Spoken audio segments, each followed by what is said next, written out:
Good evening, fiends. Welcome to another episode of Sinister Parlor Podcast. I'm Zombie Barbie with my always awesome and amazing and incredible co-host, the one and only Bud Vino. Rory and Nicole and Bud Vino, the dynamic duo. Oh, here we are again, and I'm so excited. I told our guest that we have this amazing man that we would sell the audience the whole seat, but they're only going to need the edge.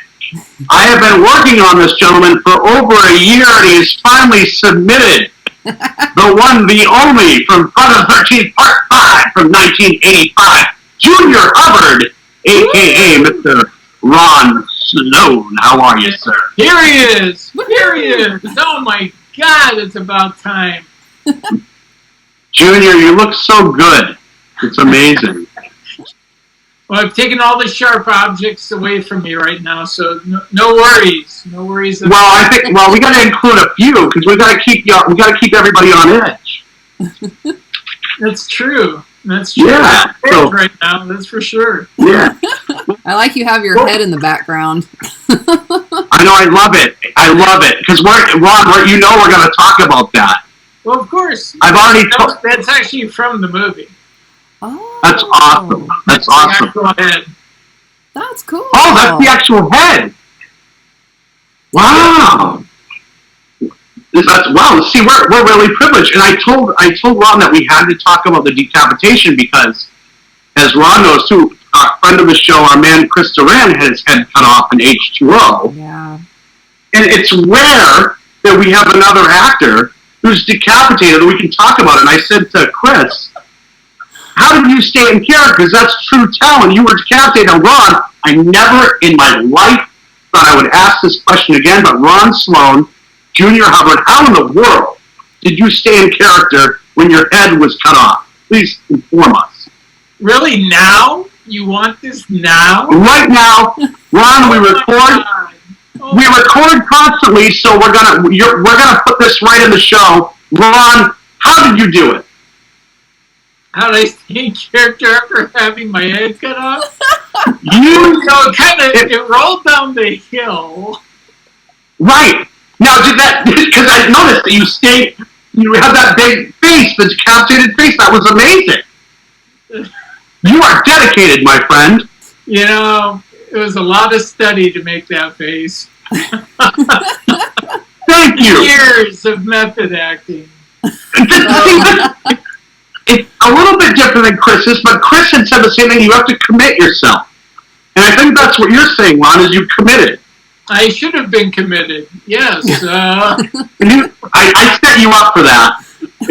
And you wrote it perfectly. Of course, absolutely. No, you know, it's interesting because the edited version of the movie, when I get decapitated in the original shooting, the head did roll down the hill and looked right up at camera. And it was so freaky. I saw that in ADR because I had to do some voiceover work, screaming so much, you know. So, yeah, no, and that didn't make the censors. Back in the day, you know, that was just too much. You know, now they can turn you inside out, Mm-hmm. you know.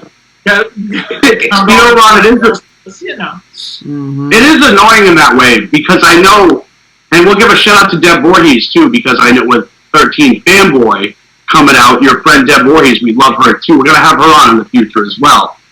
But we had her on, I've had her on in the past. She's talked about how the MPA butchered that movie as well. And how frustrating. I talked to Danny Steinman because I even mentioned that scene to him. And he said he was just so disappointed because they destroyed all the extra footage. He wanted to do a director's cut. Oh. It's funny, I was going to ask you that. Yeah, Danny Steinman, for the people that might not know, has passed away. He was the director of Friday the 13th, Part 5. Good guy. Good guy. Yeah, he seemed it. I had seen a lot of interviews with him. I should say a good guy to me. I mean, there were people that have controversy with him, but as far as my relationship, it was awesome. That's good. Well, you know what? I love that about you already, Ron, because I'm the same way. I go with the dealings I have with people. I don't go with the overall. I go with how they treated me in our interactions, and that's what I say. So I love to hear it. And Deb had very nice things to say as well. Her experience was great there. So I got to say, fortunate. We're all very fortunate. I mean, most of us didn't know that was a Friday the 13th. It was called repetition. Oh. So, I have the script here. Rhiannon? Yep, called repetition, and we didn't know until the first day shooting. We're all sitting, talking to each other. So, how do you die? Oh, I get my head cut off. Oh, how do you die? And that was the topic of the morning. That's cool. And Tom Morga walks by in full jumpsuit with the Jason mask. Excuse me. And looks at every single one of us. And he has his little machete with him, and we're like, oh my God, we're on Friday the 13th. And it was just so awesome. That's cool. I was actually going to ask you that, if you knew that you were going to be, if it was a Friday the 13th movie. No idea, at least for me, and most of us didn't know. Oh, they kept it a secret. Were you on Cloud 9 when you found out? Yeah, I was on Cloud 9 just getting the role, man. That just took me to heaven. Oh, that's so awesome. And Tom Morga. We mentioned Tom Morga, that one of the few, I believe, he also played Michael Myers, I believe, if I'm not mistaken. Yeah. Oh. Yeah, so one of the few. The stunt double. He is. Yeah. And I was just with Tom in July at Mad Monster Party in Phoenix. Okay. And we had a lot of fun. Nice. And for the folks that don't know, because Tom played Roy in Friday the 13th Part 5, but he also did play Jason in the flashback scenes. So he's done a little bit of everything. Well, Dick Wien... Tom played Dick's stunt double. Roy, and Dick Wien was Roy. Exactly. I watched Friday 5 again today, Ron. I've watched it a million times. And I was checking out Dick Wien. It had to be the eyes, which again... The funny thing is that famous song in the movie too. So I just think the eyes, really, his eyes are very foreboding and kind of haunting in that movie. Yeah. I was with Dick at Flashback Weekend in Chicago. That was at the beginning of September, August. He's always been. I spoke with him years ago. He's always been very nice, but I laughed out loud during the Dan Farron's commentary for Friday the 13th, where he said he had his head. He said, "This is Dickhead. This is Dickhead." He had and I literally laughed out loud. I said, he just seems like a fun guy. I can see why you guys get along. That's pretty funny. Dickhead. Yeah, but folks that might have not seen it, go check out Ron Sloan and all his cohorts. You can see him in Dan Farron's Friday the 13th, Crystal Lake Memories. Yeah. And Ron graces that as well. Dan Farron's did that, a friend of the show. And he did a masterful job at it. Mm-hmm. Yeah, he was a good guy. He was a good guy. I got to give my mother-in-law a shout-out, Phyllis. I love her. But I had made it cabbage in the crock pot, right? And I've given her the recipe. And I said, Ma, you know what's really sad? Because I was bragging to her about the benefits it does for my digestive system, right? Cabbage is really good dietarily. Absolutely. I said, Ma, you know that I'm getting old when I'm talking about how cabbage helps me poop and what a benefit it is to my digestive system. This is what we're talking about on a Sunday night. Yes, this is the definition of getting there, getting up there. Oh, boy. Yes. Oh, man. So needless to say, I gave my mother-in-law. We're talking about pooping and digestive systems. I gave her the recipe, which includes some Marsala wine, some apple cider vinegar, and some chicken broth. And I'm not going to give it all away, but it's very good. I'll remember that. I usually add corned beef to my cabbage, but that's okay. It's well, Ron, we'll exchange recipes. This is a new beginning. Woohoo! See how I put that right in there? Ah, A that's new amazing. beginning. I just can't wait for part 5 of this conversation. There you go. Oh, man. Ron, you know what I will say about Friday 5 as well? For me, and from what I've seen from fans, it reminds me a lot of Nightmare on Elm Street 2, where it was kind of dogged, and now it's really gotten quite a following. It's always been one of my favorites. 4, 5, 3 is a huge... I think it's just because when I grew up and when I started to become a fan, I always liked the Roy angle, too. A lot of people don't. I loved it. It was just different. It's different. I loved it. Well, it got panned in the beginning because you had everybody that was purists. They wanted Jason. And in reality, okay, Jason was in that film. If you think about it, he was in the beginning of that film, coming out of the grave and killing those 2 guys. That wasn't Roy. Right. You got a little bit of Jason. Right. Come on. Well, and it was different. It was the same disrespect was given to Halloween 3 because they did something different. But I think later people appreciate it more. That sort of it took a lot of guts to do that, to try and take it in that different direction. It would have been cool to see. I think John Shepard did a great job in Friday 5 too. He did a wonderful job. And Masterful. John's a good guy. He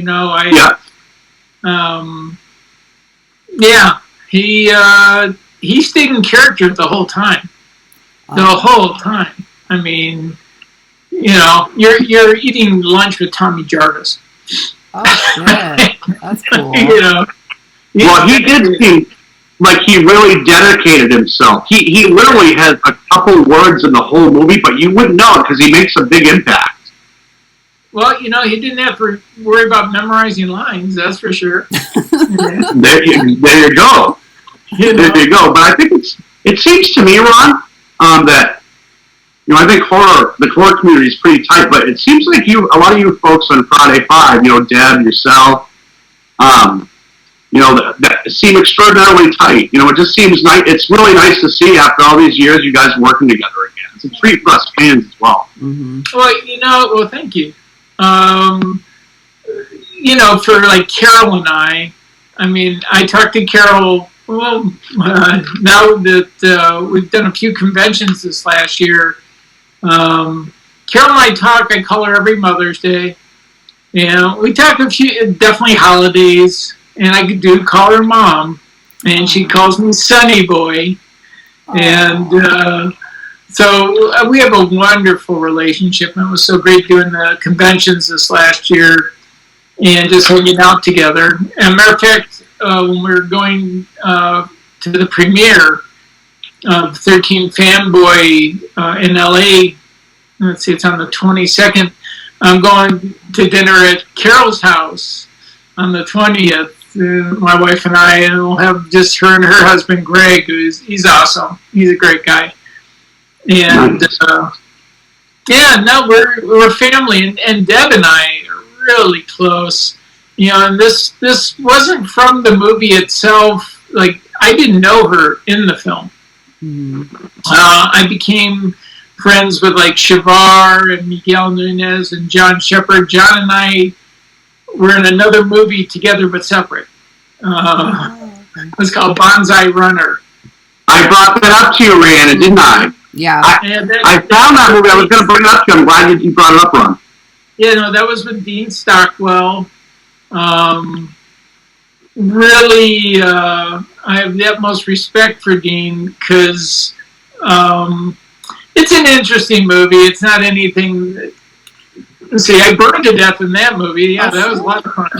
Oh, so you die again. That's so sad. Oh, my God. I think it was 3 times that year. Actually, 3 times that year I died.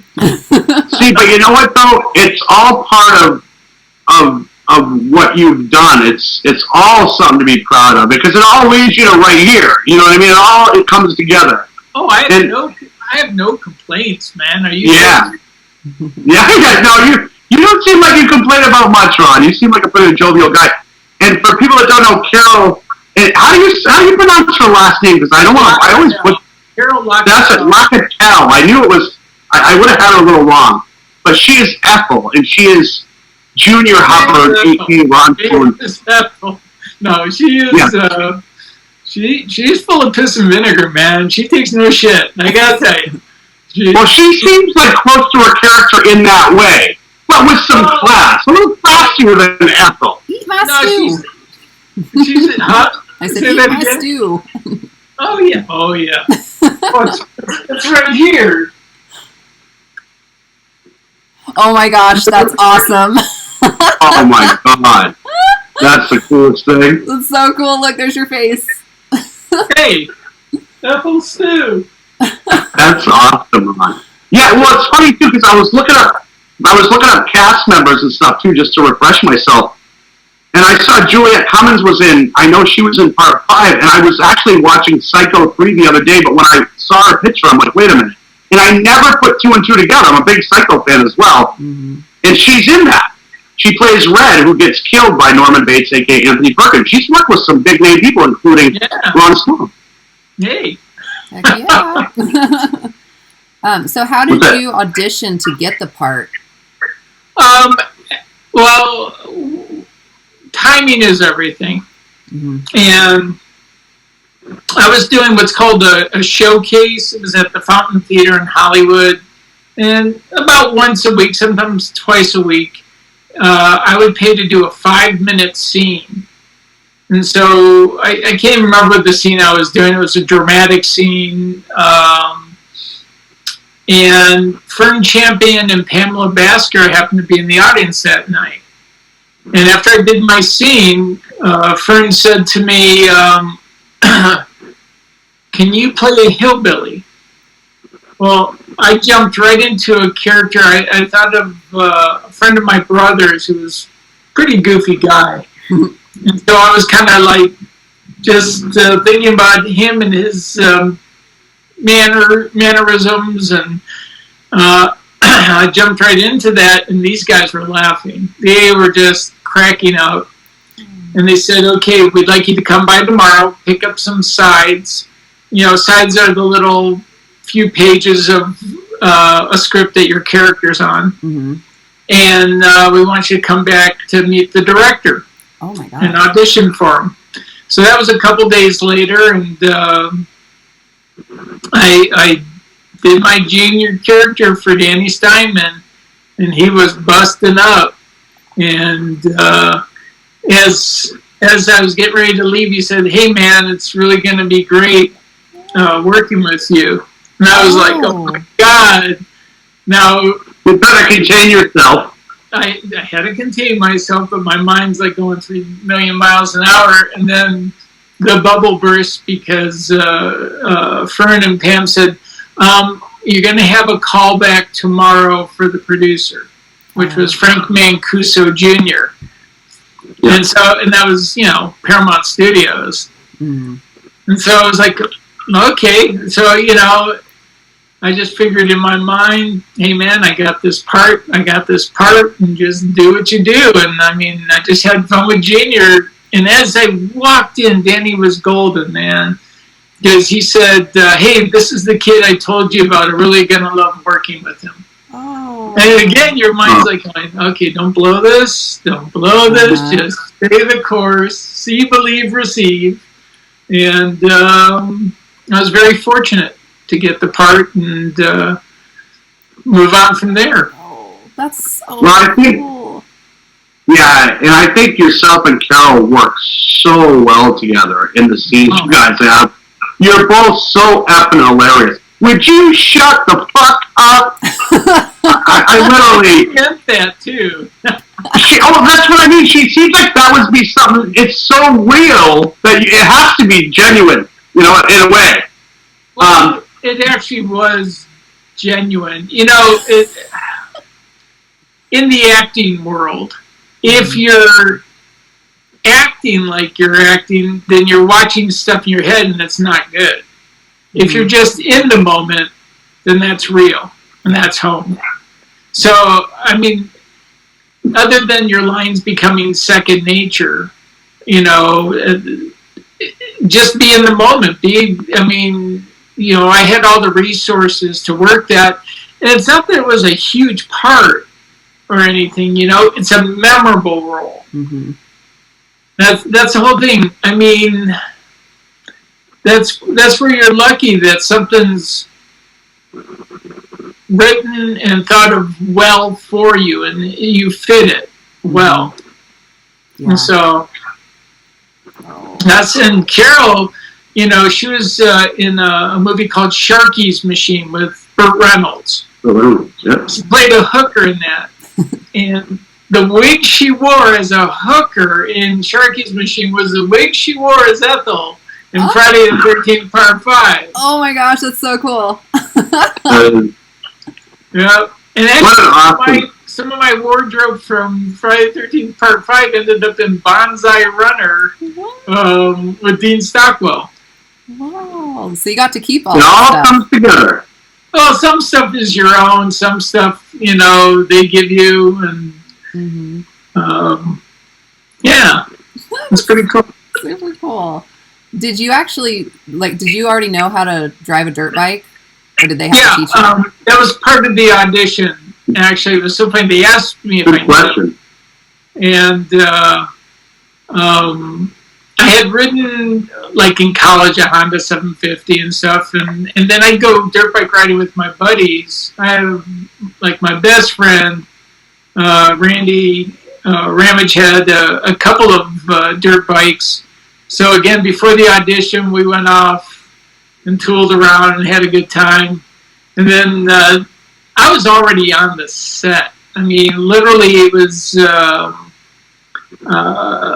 Dick Warlock, who was a stunt coordinator. He is with Gene LaBelle, who was in the wrestling back in the day, the old type wrestling. With Freddie Blassie and all that. And trying to remember the guy's name who played my double, Gene Harlan. You see, the mind's still working. It's amazing. It's, still going. You're not that old, Ron. Wow. You're sharper than me. Glad I did that Red Bull. Anyway, those guys, especially Gene LaBelle, had to watch me ride, and they had me ride through these orange orchards and avocado fields in Camarillo, California, where the movie was shot. He goes, oh, yeah, he knows how to ride. Well, it's so funny because in one of the scenes, I have the camera mounted on the handlebars. And Danny Stone says to me, okay, that's a $50,000 camera.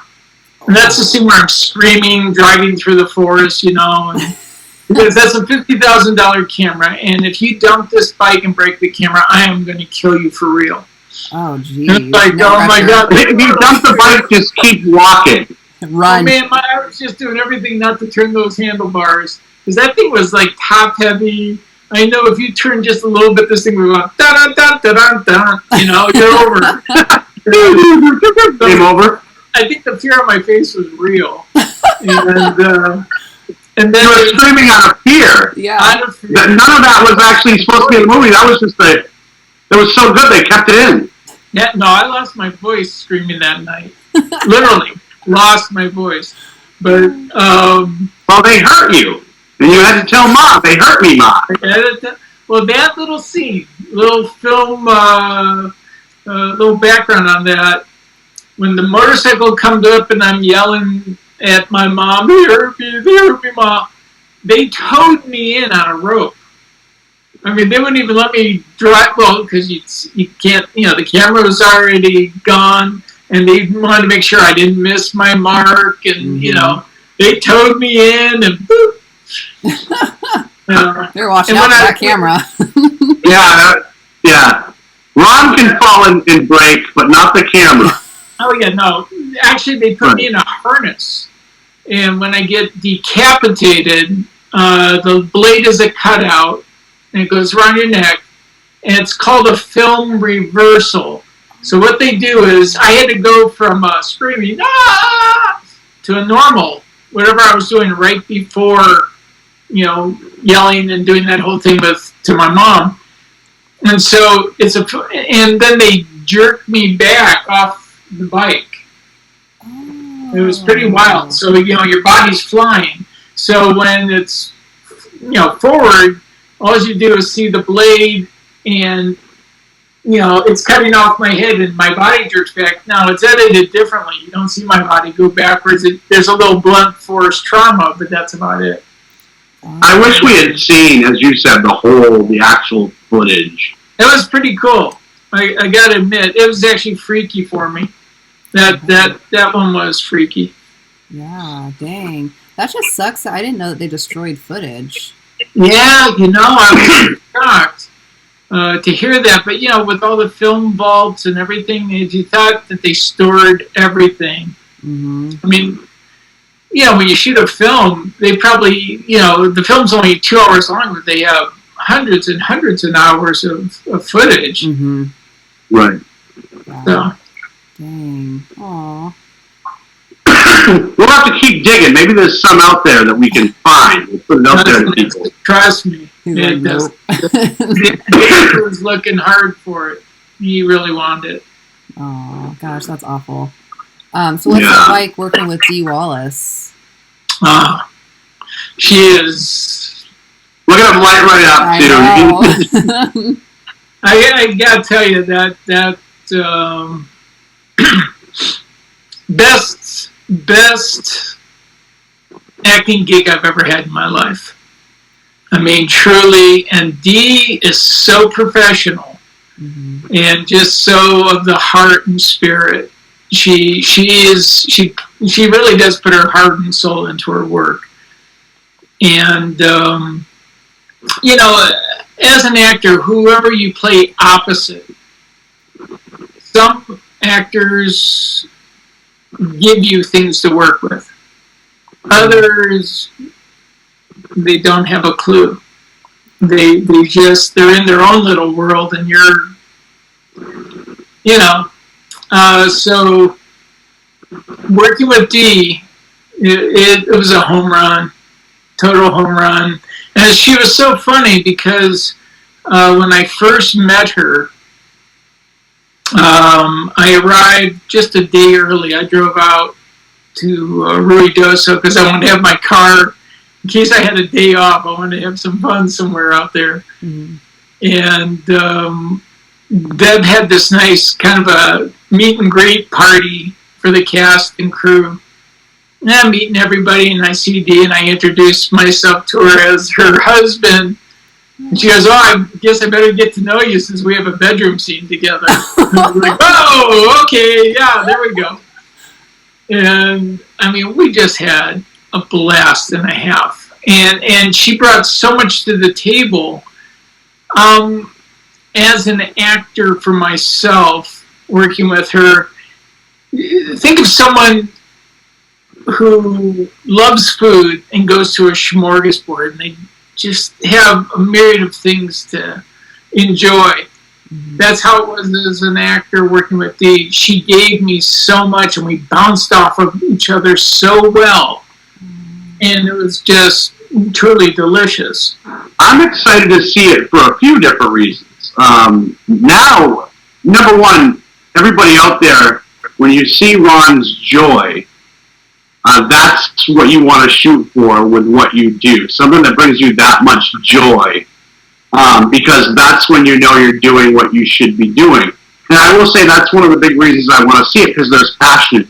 Meaning there's people in it that actually are in it for the right reasons, on top of being iconic.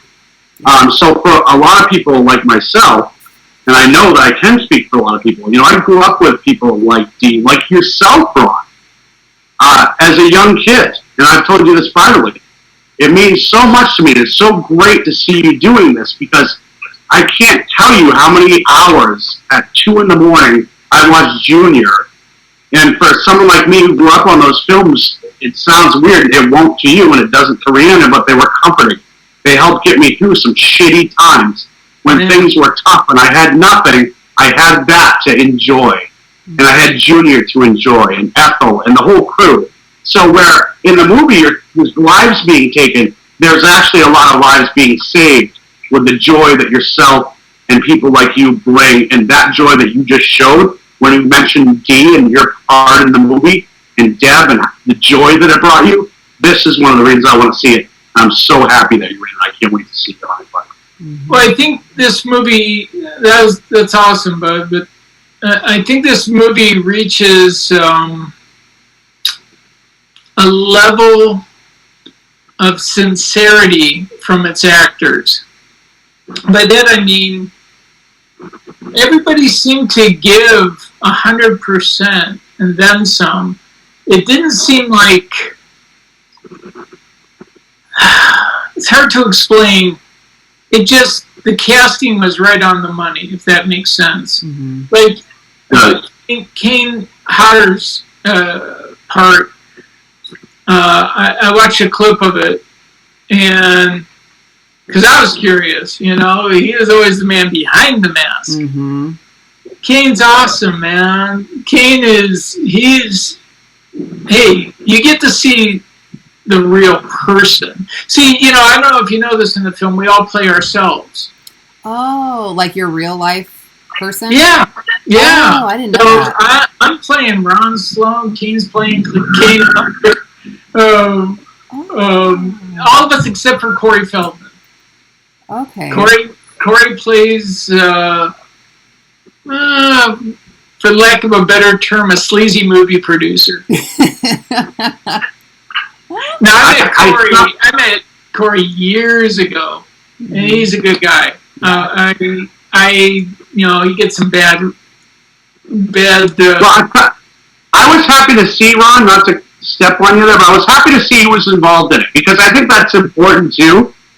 He is iconic when it comes to the Friday the 13th series and the different things that he's done. So it's definitely nice. I think it was nostalgic, and it's going to draw even more people.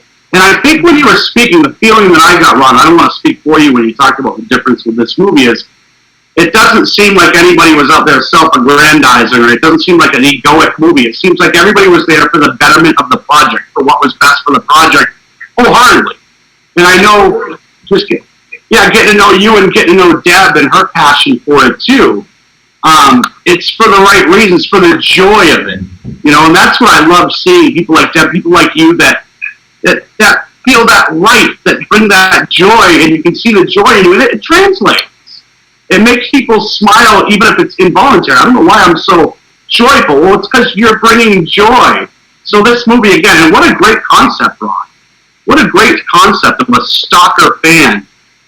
Kind of like Bud Vino, who bugged Ron Sloan for like a year. Shit. Unreal. Didn't I? But I said, Ron, I wore you down like a woman. You finally said, I will go out with you if you leave me the fuck alone. And I finally got him. I brought him flowers. I did it right, and here he is. He's actually tied up. He doesn't really want to be here. You got a knife to his back. Said, look, I'm just going to give it to you. But if you promise you will leave me the fuck alone, I said, I promise. I can't. No, you know what I said, Ron? I said, I can't promise you that, Ron.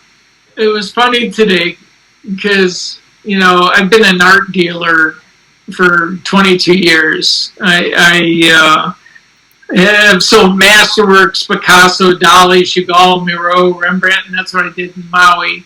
I also do it here. And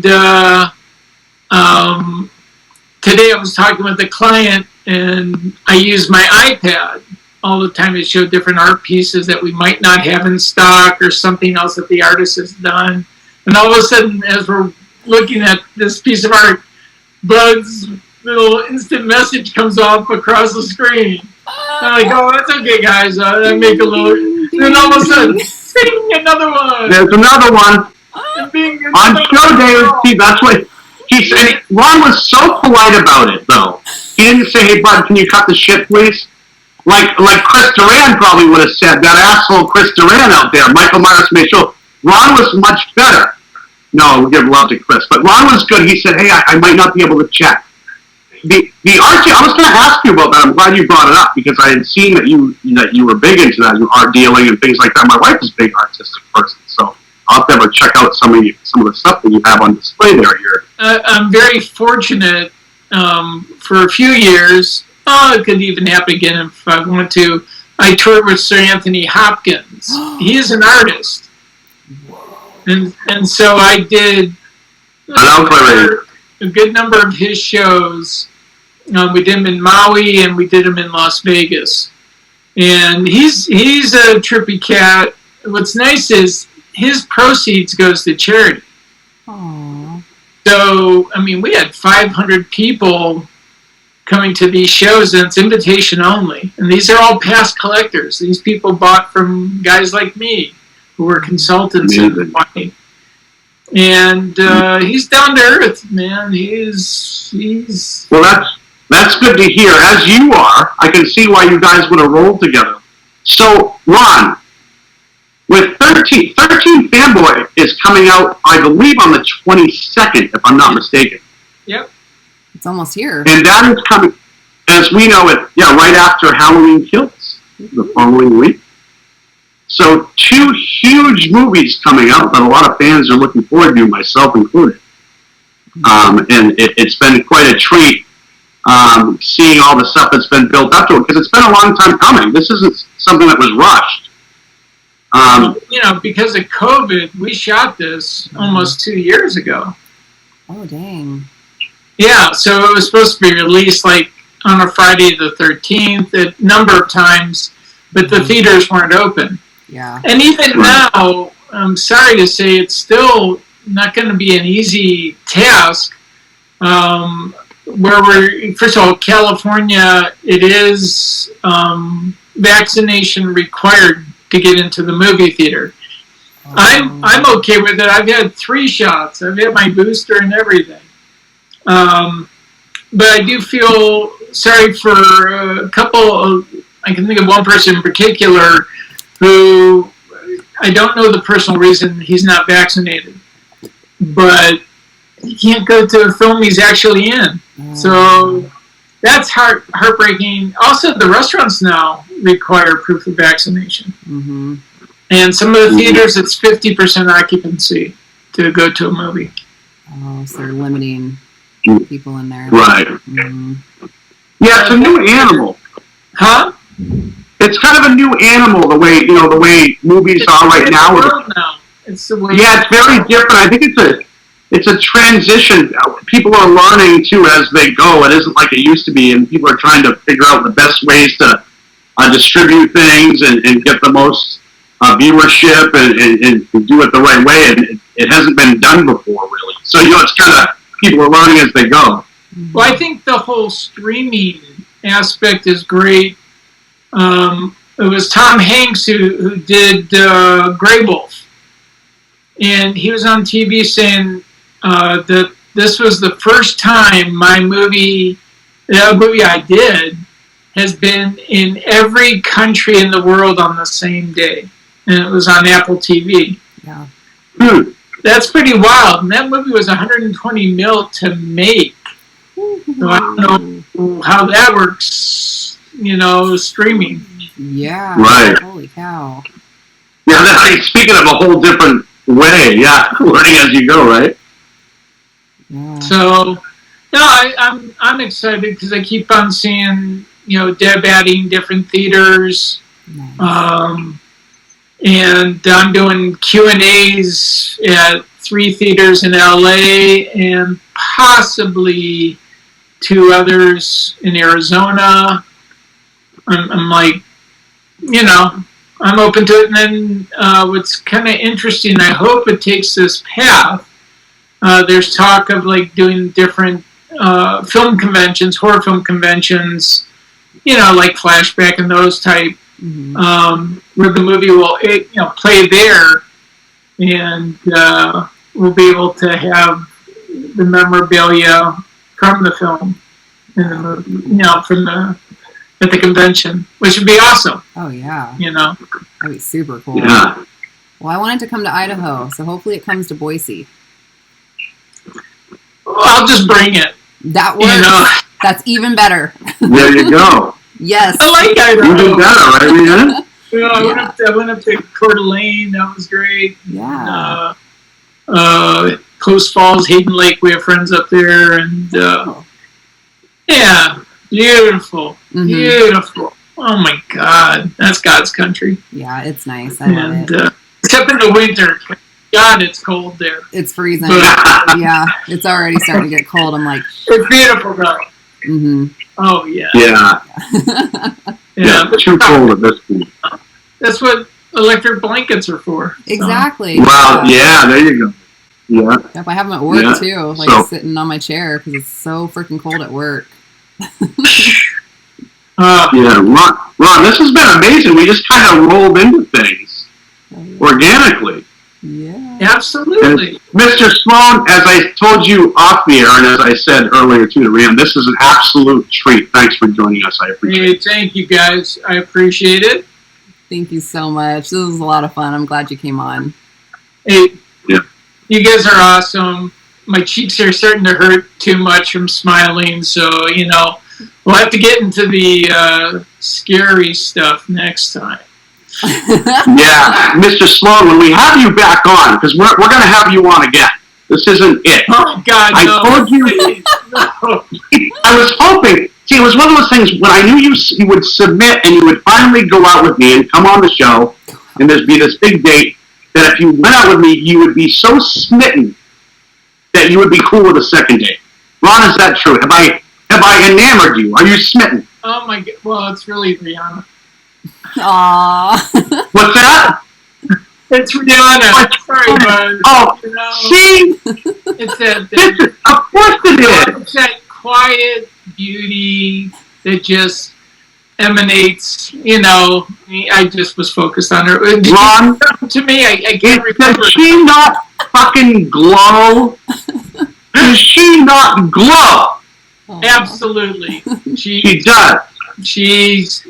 You're talented, you're lucky guy. beautiful, loyal, and most importantly, has the biggest heart you will find, and is the most authentic and beautiful friend and partner that you will ever find. I am very, way beyond very. I could go on with the adjectives and superlatives, but honestly, I'm truly blessed because we balance each other out well, and I think we complement each other. And again, I'm definitely very blessed to be going alongside someone like her. I'm blushing.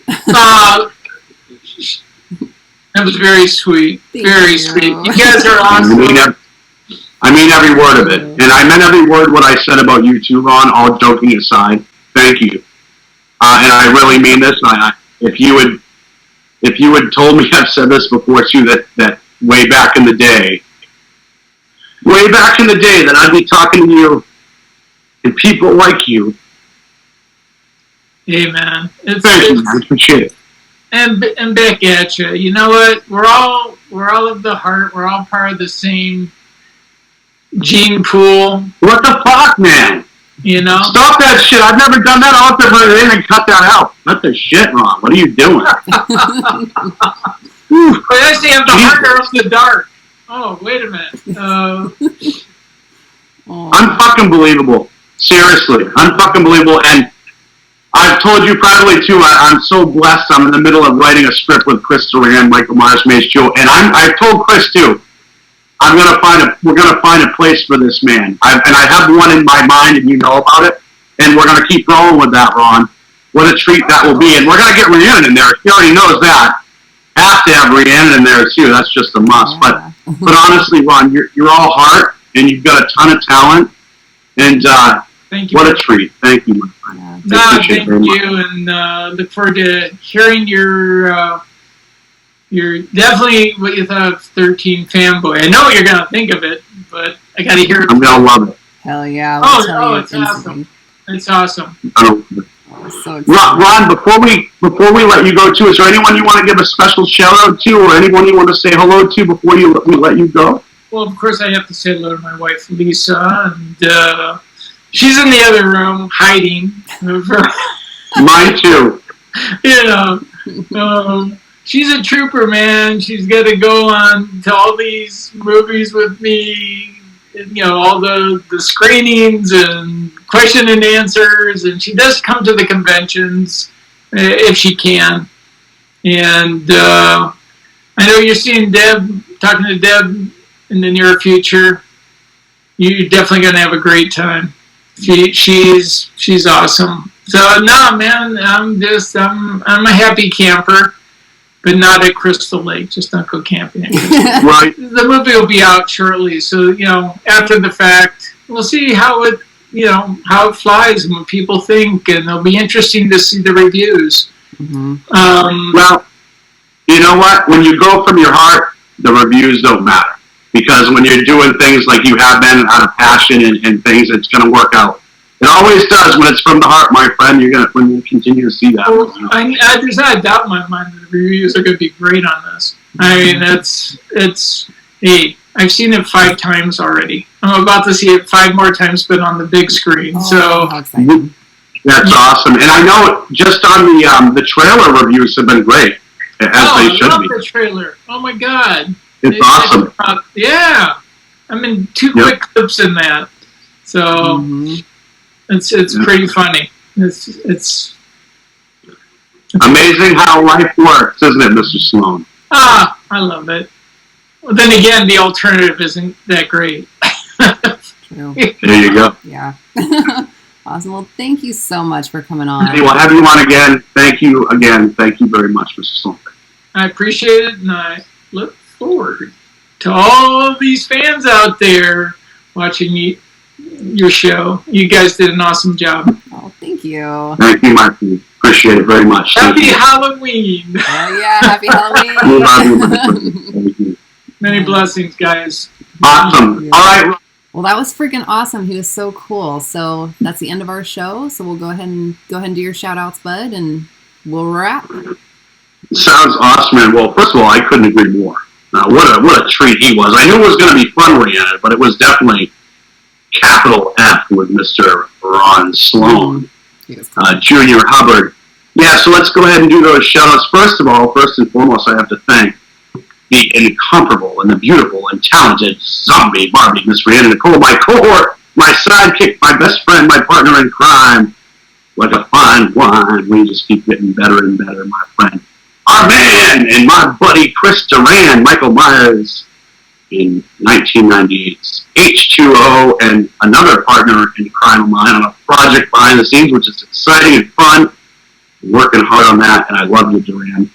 I'm going to give a shout-out, obviously, to one of the men I always give a shout-out to, my man, Johnny Mondu, Brook Village Crew. Going to give a shout-out to Danica Jones, who as you know, I used to do a show with called Custody Matters Live. That involved parental equality. It is now Custody Matters, Hope for Families. You can find them on Facebook, and you can find Danica on Facebook. Lori Damon out there, friend I grew up with, love you, Lori. Thanks for the support. Mark Ludwig, who is the president and CEO of Americans for Equal Share Parenting, another parental equality heavy hitter. Mark, you go out and check out his stuff out there. He does videos and works tirelessly for equality legislation when it comes to parental rights. Another good friend of mine, great guy, works hard. We love you, Mark. Thank you for the support. My mother-in-law, who I mentioned on the show, Phyllis, I love you, Ma. Thank you for continuing to support me and help me grow, and I know we do that together. Everybody out in my Brook Village crew, there's so many shout-outs. They keep getting longer, and that's a good problem to have, Rhiannon, right?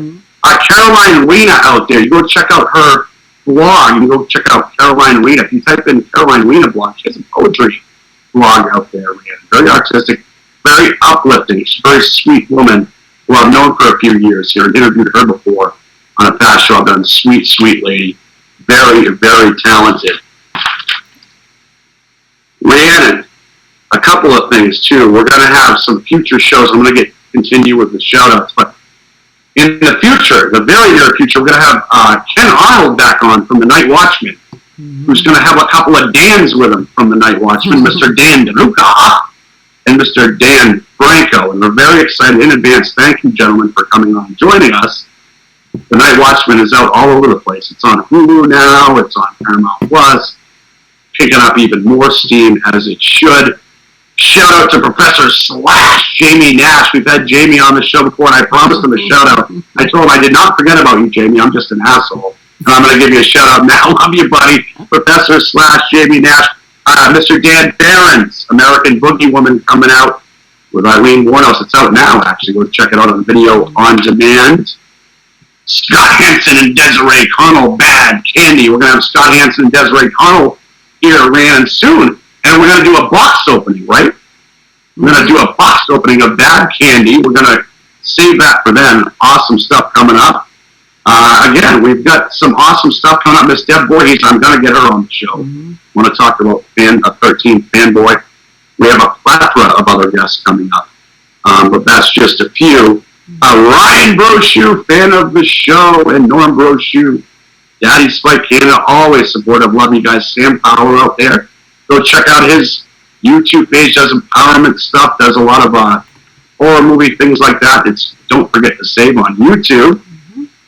Tracy Boudreau, part of the Book Village crew at Massachusetts, and all my Book Village crew, Nashua, and all the surrounding areas all over the world. My wife, Allison, how could I would never forget her. What can I say? Again, I'm rarely left speechless when she does ask me, I love you, baby. Thank you for putting up with me, my bullshit, my weirdness, and always supporting me. I love you. To my boys also, I love you. And I have an executive producer that's helping us on the show. That is my man, Mason, my son, who is just so amazing. I mean, I'm so lucky, so blessed. He's so talented, so smart, so loving, and amazingly talented. He's kind of grown up around this whole thing, so he's been very comfortable in front of a camera and just kind of second nature to him, and he really, really helps me out. So, buddy, thank you for joining the team. We talked to Rhiannon about that today, and she's very excited to be. So, I love you guys. If I forgot anybody, again, I'm going to mention quickly. I'm going to tell some stories on the next show about a friend of mine named Wally March, who had a pretty awesome influence and impact on my life. I'm going to give a shout out to Sandy Fraser and Steph Fraser, too. And when I talk about Wally and these stories on the next show, Sandy and Steph will be brought up to it. It's all going to come together. Thank you, everybody out there, for the support. That was a long-winded shout out. But it was worth it, everybody out there. We love you. Thank you for continued support. And keep watching. Stay tuned. It's going to keep getting better. Thank you. Yeah. All right, I'm just going to do a quick one. Your list gets longer, mine gets shorter. So I'm so bad. So I want to thank you, as always, for being my best friend, my co-host, always being there, picking me up when I'm down. You're always the one that's there for me, and I love you so much. Want to thank Atai Guberman with Mindy Productions for always promoting us and getting the word out there. Definitely go check out mindyproductions.com. He has his own podcast as well called The Best Worst Podcast, so please check that out. Also, Horror with Sir Sturdy, he's another fellow podcaster, so check him out. He's always been a great supporter. He's how I started podcasting, so check him out. And with that, I am done. And of course, Rhiannon, before we go, thank you to Mr. Ron Sloan. Of course. Yeah. Of course. Thanks, Ron. We love you guys. Thank you.